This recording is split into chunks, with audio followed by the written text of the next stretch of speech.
Hello guys, I'm Dede.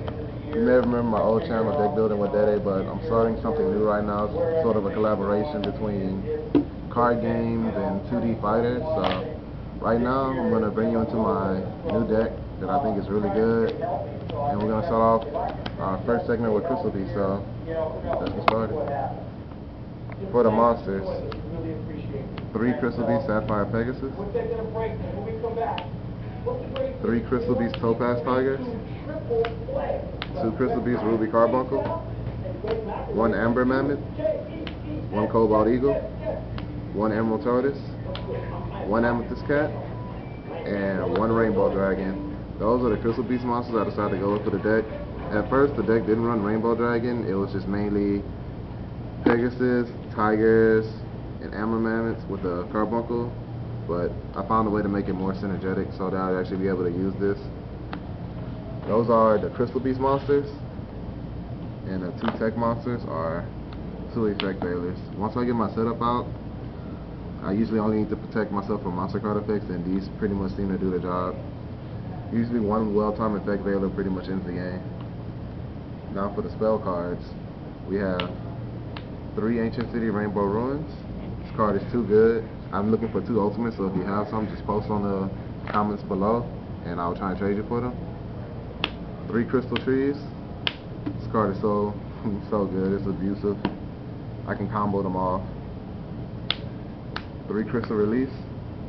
I'm going to get into why these are good later when I get to the traps in the video, but I love setting these as bluffs, and if I need that extra boost, they work good as well. What happens is when this card is sent from the field to the graveyard, I can search my deck for any Crystal Beast monster and place it as a continuous spell or trap card.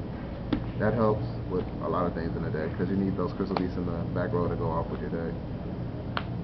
3 Crystal Beacons, too good. If I have 2 Crystal Beasts in the back row, I can special summon any one from my deck. Duelist hobby, what the hell? Then I got 2 Crystal Abundance.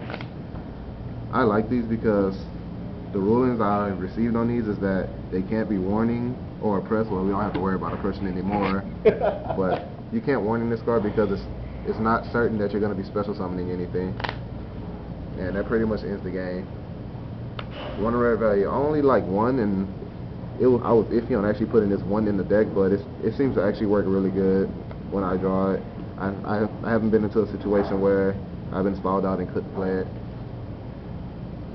2 Mystical Space Cyclones, a Monster Reborn, and a Mind Control. The reason I use Mind Control is that the deck has the ability to exceed a lot, and that's enough said on that.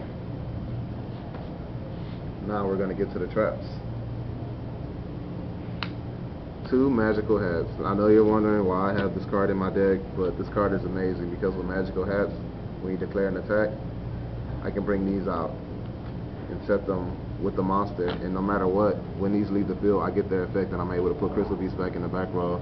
So if I Magical Hat when you attack my Pegasus, not only do I get to flip it face out and have a chance of flip summoning next turn to get its effect, I also get these and 2 Crystal Beasts from my deck to the back row. Torrential Tribute wipes the field, send Crystal Beast to the back, and 3 Horn of the Phantom Beast.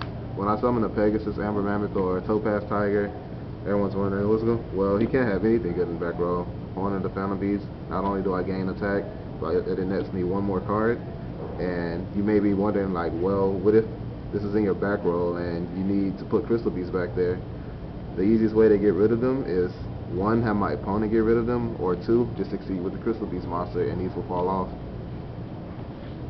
Alright, you guys, actually couple quick questions before you get into the extra. Actually, go ahead and go with that extra Alright. deck here.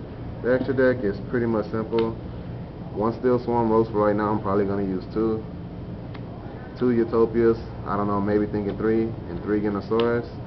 And I have my Synchros in my other deck box, but if the Synchros weren't here, it'd be a Trishula, a Scrap Dragon, and that's pretty much it because the deck really doesn't make level 6s and level 7, so he'll Stardust as well. And that's pretty much the deck and extra deck for right now. The quick questions: what were some of the toughest cuts that you had to make in order to build a deck, like Dark Holes, a 3rd MST, especially in this new format? Well, the deck isn't made for the new format right now, but I'm eventually gonna get it there. I'm obviously gonna have to play at least 1 Starlight Road or something that will protect my back row. but it's not really a big deal. I might have to switch it up and actually run Crystal. I think it's called Crystal Beacon, not Beacon. It's the one where you pick 2 crystal beasts from your graveyard and place them on your back row. Crystal Blessing. Yeah, Crystal Blessing. I might actually have to start using those. But I would say the toughest cut would probably be the 3rd effect Baylor, because I love it in this deck so much, but this deck needs so many cards for it to function. I have to make some really big cuts, like Dark Hole. I decided not to go with Dark Hole because I really don't need the mass removal, even though it helps me, because when I go for mass removal, I want it to be Crystal Abundance, because their cards are still on the field, and I pretty much get the... If I ever Crystal Abundance you, most likely I'm winning the game if you don't have a Lord in your hand. So when you see that Crystal Abundance, you can go ahead and scoop up your cards, like in all honesty, because shit's going down. She is a profanity for the little kids. I'm going to try and keep it as PG as I can. Don't worry, there's also a horn, so if you curse, so please. Yeah. Alright, but first off, okay, another thing. Alright, speaking of the new format, as you know, the ban list is going to be on the comment on the description. Just go down there and click more information. But what do you, from Mr. Dede over here, what is your thoughts about the new ban list here? My thoughts about the ban list is, fuck this card. I don't know what they were thinking. I think I don't even know what I think. I think they just wanted to like make people cry for an adult when they're losing in a game. Why did they put Judgment Dragon at 3 and 2 Necro Gardeners? I mean, it's like they're begging for Twilight to come back. We're pretty much gonna have to see where this goes. I think they're trying to make Steel Swarm Roach a mandatory card to stop the Judgment Dragons and, you know, have to get it out early. What else? Heavy Storm, Tsunade Ban, that was necessary. We've been waiting for this for maybe like 2 years now. Tsunade is such a skillless card. Heavy Storm can be played around and countered. Gravekeepers, I think they're going to be really good. I think Gravekeepers and Lightsworn, or should I say Twilight, are going to be some of the hardest decks to beat right now, because it's usually when the start of a format, when a new list comes out, the start of a format is the most 2 predictable decks, and then everything seems to venture off towards that. So at the beginning of this new list, you're going to be looking at a lot of Lightsworn, Twilight, and Gravekeepers. That's pretty much my thoughts on the list for right now. Oppression gone. I don't know why they did that. I mean, they gave us 3 MSTs. They could have just left it there. What about Fishboard Blaster? And Fishboard Blaster? Happy that's gone.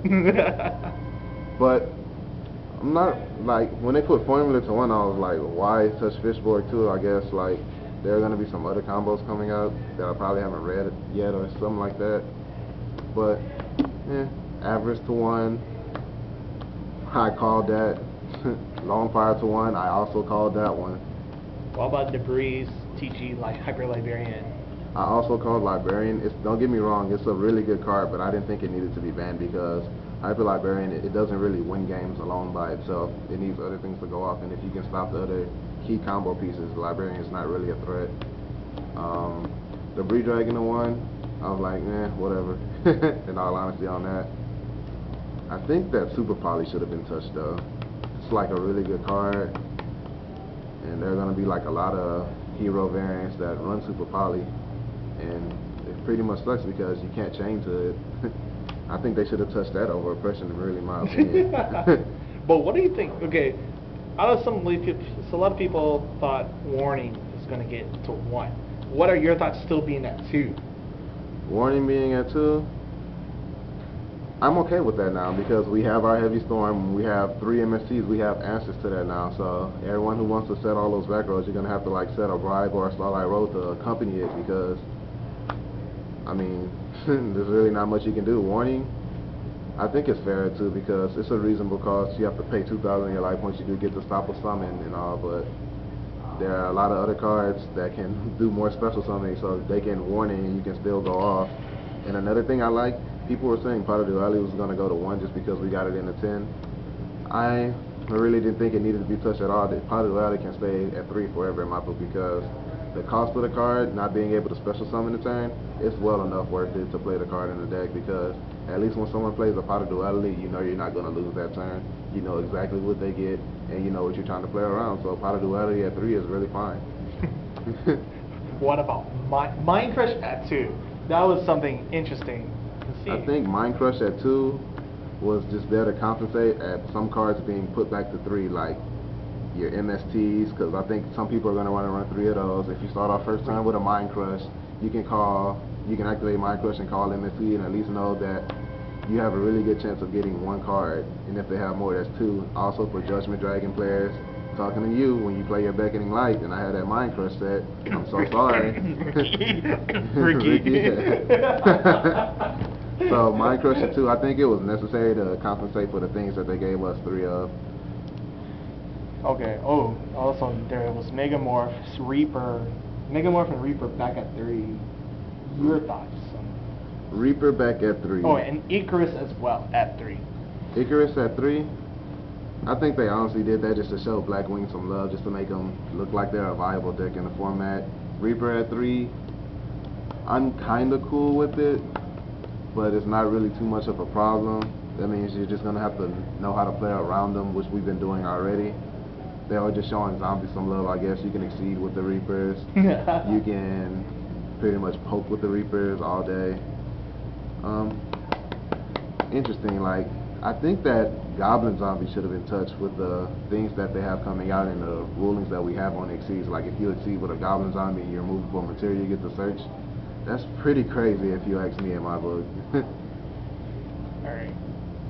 It's pretty much, that's it for the time for today. BLS. Who would have thought, will BLS be the game-breaking card? Oh, what do you think it will be a game-breaking card? Do I think BLS will be a game-breaking card? I think it's gay that it came back. I think I'm not even gonna say I think. I know it has really good ass looking effects. It's just this is honestly something I would have to see played out, because there's no telling what happens with this card, because if you get it out, you're at least removing something from play, and if you have that Honest in your hand and you're attacking twice, is also pretty gay. A Light and a Dark in the graveyard is not that hard to do at all. I think all decks are going to try and find a way to sneak this in. Right, Coach Unsynchron. I mean, even GBs might try and do it. I don't know how they're going to do it, but they'll fucking find a way. Use Crow, Prisma, BLS right there. But this is going to be seen a lot. You think it will be a? Do you think it will be a staple for the? Do you think it will be a staple for it though? Broken, yes. Staple, no, because not all decks can use this. Because I mean, burn, Gravekeeper. If you sneak a light monster in your Gravekeeper deck, I'm going to be pissed. Marshmallow. You're having too much fun. Alright. Well, thanks for the time being. More videos is going to be up here coming soon. The series called The Collaboration, and we'll also have post up some dual videos as well, from both Yu-Gi-Oh, Magic, Pokemon as well. Yes. Maybe not so much on Magic, but also we're going to post up Blaze Blue and Street Fighter. Thank you, Dede, for your time. No problem. Y'all have a good one. Y'all have a good one over here. Stay tuned as well.